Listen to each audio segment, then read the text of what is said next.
ایک ایسا مقدمہ جو ایک مردہ شخص کے خلاف دائر کیا گیا۔ کہانی انصاف کی عظمت، اسلامی عدلیہ کی دانش مندی اور ایک چالاک مدعی کی مکاری پر مبنی ہے جو جھوٹ کا سہارا لے کر عدالت کو دھوکہ دینا چاہتا تھا، لیکن پھر جو ہوا وہ تاریخ کا ایک یادگار فیصلہ بن گیا۔ پیارے دوستو، آپ پر سلامتی ہو، اللہ کی رحمتیں اور برکتیں آپ پر نازل ہوں۔ بندہ ناچیز آخری خلافت کا دور تھا۔ بغداد علم، ثقافت اور عدل و انصاف کا گہوارہ تھا۔ قاضی شریح اپنی دیانت داری اور غیر جانبدار فیصلوں کی وجہ سے پورے اسلامی خطے میں مشہور تھے۔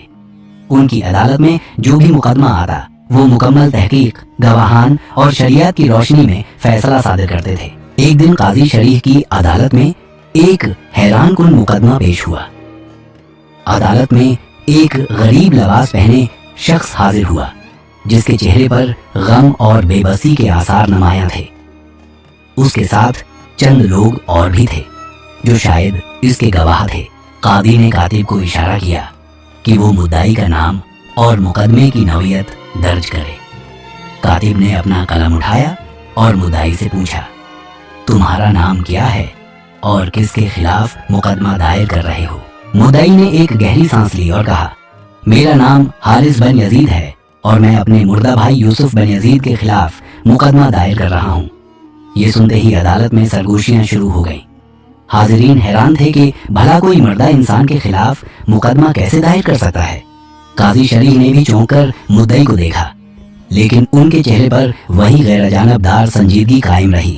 کیا تم جانتے ہو کہ جو شخص مر چکا ہو اس پر کوئی مقدمہ نہیں چلایا جا سکتا؟ قاضی نے سخت لہجے میں پوچھا۔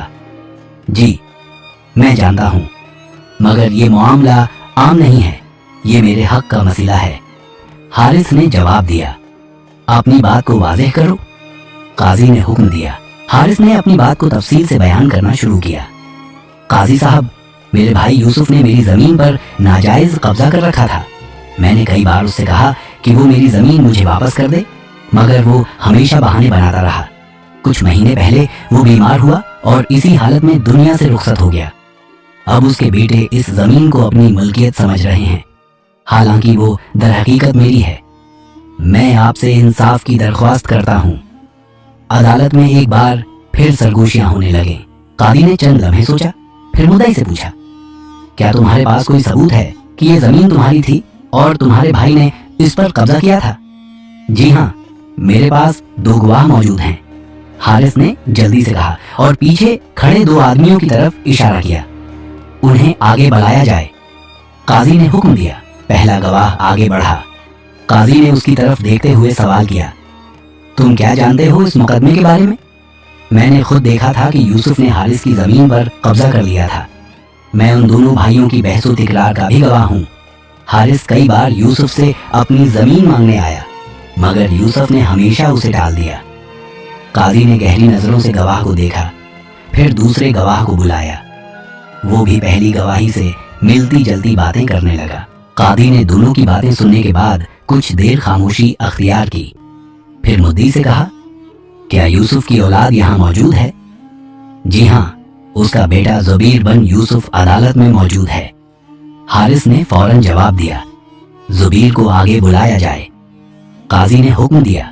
زبیر، جو یوسف کا بڑا بیٹا تھا، آگے آیا۔ وہ ایک دراز قد اور نڈر نوجوان تھا، مگر اس وقت اس کے چہرے پر پریشانی کے آثار نمایاں تھے۔ زبیر، تم نے اپنے چچا کی باتیں سن لی؟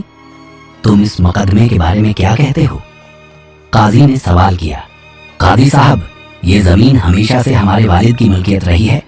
میں نے کبھی نہیں سنا کہ میرے والد نے کسی کی زمین پر قبضہ کیا ہو۔ میرے چاچا جھوٹ بول رہے ہیں، زبیر نے پر اعتماد انداز میں کہا۔ قاضی نے مزید سوال کیے، کیا تمہارے پاس کوئی ایسا ثبوت ہے جس سے یہ ثابت ہو کہ زمین تمہارے والد کی تھی؟ جی ہاں، ہمارے پاس زمین کی دستاویزات موجود ہیں، زبیر نے کہا اور ایک پرانا کاغذ قاضی کے سامنے رکھ دیا۔ قاضی نے وہ کاغذ غور سے دیکھا۔ وہ ایک قانونی معاہدہ تھا جس میں زمین یوسف کے نام پر درج تھی، مگر حارث نے فوراً اعتراض کر دیا۔ ये जाली कागजात हैं। यूसुफ ने चालाकी से मेरे नाम के बगैर ये दस्तावेजात बनवाई थी। कादी ने दोनों तरफ के दलाइल सुने और कहा, यह मामला पेचीदा है, हमें मजीद तहकीक करनी होगी। कल अदालत में दोनों तरफ के मजीद गवाहान और सबूत पेश किए जाएं।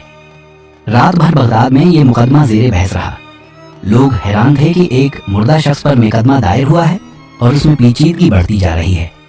क्या हारिस सच कह रहा था या वो महज लालच है? मैं आकर झूठ बोल रहा था। अगले दिन अदालत में एक ऐसा फैसला होने वाला था जो न सिर्फ काजी के इल्म फिरासत की मिसाल बनेगा बल्कि बगदाद की तारीख में सुनहरी हुरूफ में लिखा जाएगा। अगले दिन अदालत में लोगों का हुजूम पहले से ज्यादा था। सबकी नजरें काजी पर थीं, जो गैर जानबदार चेहरे के साथ मुकदमे की अगली समायत के लिए तैयार थे। कातिब ने अदालत का आगाज किया और काजी ने सबसे पहले मुद्दई हारिस को बुलाया। हारिस, कल तुमने दावा किया था कि यह जमीन तुम्हारी थी और यूसुफ ने उस पर कब्जा कर रखा था। आज तुम्हारे पास क्या मजीद सबूत हैं? काजी ने पूछा। हारिस ने आगे बढ़कर कहा, काजी साहब, मेरे पास कोई तहरीरी दस्तावेज नहीं, मगर मेरे वालिद ने हमेशा यही कहा कि ये जमीन हमारी है। मेरे गवाहान ने भी तस्दीक की है कि यूसुफ ने इस जमीन पर जबरदस्ती कब्जा किया था। काजी ने सिर हिलाया और जुबीर को तलब किया। जुबीर, कल तुमने अपने वालिद की मिल्कियत के दस्तावेजात पेश किए, आज तुम्हारे पास कोई और गवाह या सबूत है? जुबीर ने कहा, जी हाँ, मैंने हमारे खानदान के चंद बुजुर्गों को अदालत में बुलाया है जो गवाही देंगे कि ये जमीन हमेशा से हमारे पास रही है। अदालत में जुबीर के बुलाए हुए 3 उम्र रसीदा अफराद पेश हुए। काजी ने हर गवाह से अलहदा अलहदा सवालात किए। पहले गवाह ने कहा, मैं यूसुफ के वालिद को जानता था। ये जमीन यूसुफ के खानदान के पास नस्लों से है। मैंने कभी ये जमीन हारिस के कब्जे में नहीं देखी। दूसरे गवाह ने भी यही बात दोहराई और कहा, अगर ये जमीन हारिस की होती तो इसके वालिद ने कभी दावा क्यों ना किया? तीसरे गवाह सलीम बिन नेमान ने कहा, हारिस ने कभी उस जमीन पर काम भी नहीं किया। ये हमेशा यूसुफ और उसके बेटों के जेरे इस्तेमाल रही है। कादी ने गवाहान की बातें सुनकर कुछ देर खामोशी अख्तियार की। फिर अचानक उसने एक हैरान कुन सवाल किया, हारिस, जब तुम्हारे भाई यूसुफ ने जमीन पर कब्जा किया तो तुमने उस वक्त अदालत में मुकदमा क्यों दायर न किया?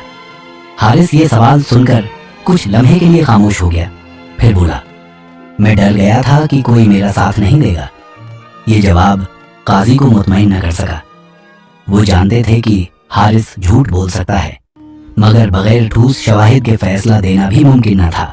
कादी ने चंद लम्हे सोचा और फिर गवाह हुए, हारिस, तुमने कहा था कि यूसुफ ने तुम्हारी जमीन पर नाजायज कब्जा किया और वो तुम्हारी बात नहीं मानता था, तो क्या तुमने कभी उसके सामने गवाह पेश किए?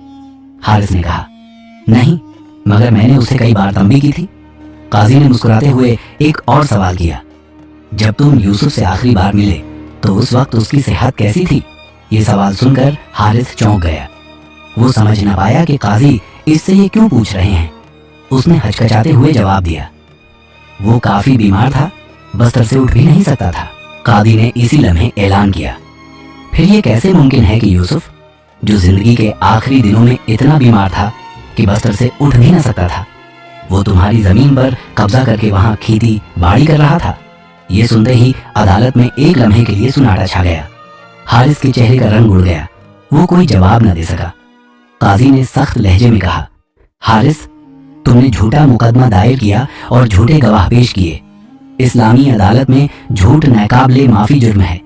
तुम पर झूठी गवाही और नाहिक दावे का इल्जाम लगता है जिसकी सजा दी जा सकती है। हारिस के कदम डगमगा गए। उसका मंसूबा नाकाम हो चुका था। वो जानता था कि अब उसके पास कोई रास्ता नहीं बचा। वो घुटनों के बल गिर पड़ा और रोते हुए काजी से माफी मांगने लगा। काजी है ने फैसला सुनाया, जमीन का हक जुबीर को दिया जाता है क्योंकि उसके खिलाफ कोई ठोस सबूत पेश नहीं किया जा सका। हारिस पर झूठा मुकदमा दायर करने की पादाश में जुर्माना आयद किया जाता है और उसे आवाम के सामने तंबीह की जाती है ताकि कोई दूसरा शख्स अदालत को धोखा देने की जरात न करे। झूठे गवाहों पर भी सजा आयद की जाती है ताकि वो आइंदा किसी गलत काम में शरीक न हो।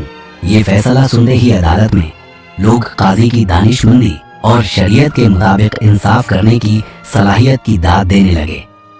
इस मुकदमे से एक सबक सबको मिला कि इस्लामी अदालत में न तो किसी के साथ जियादती हो सकती है اور نہ ہی کوئی جھوٹے الزامات کے ذریعے کسی کا حق چھین سکتا ہے۔ یہ فیصلہ تاریخ کے صفحات میں ایک روشن مثال کے طور پر ہمیشہ کے لیے رقم ہو گیا۔ اس مقدمے سے ثابت ہوا کہ اسلامی عدلیہ میں انصاف ہر حال میں قائم رہتا ہے۔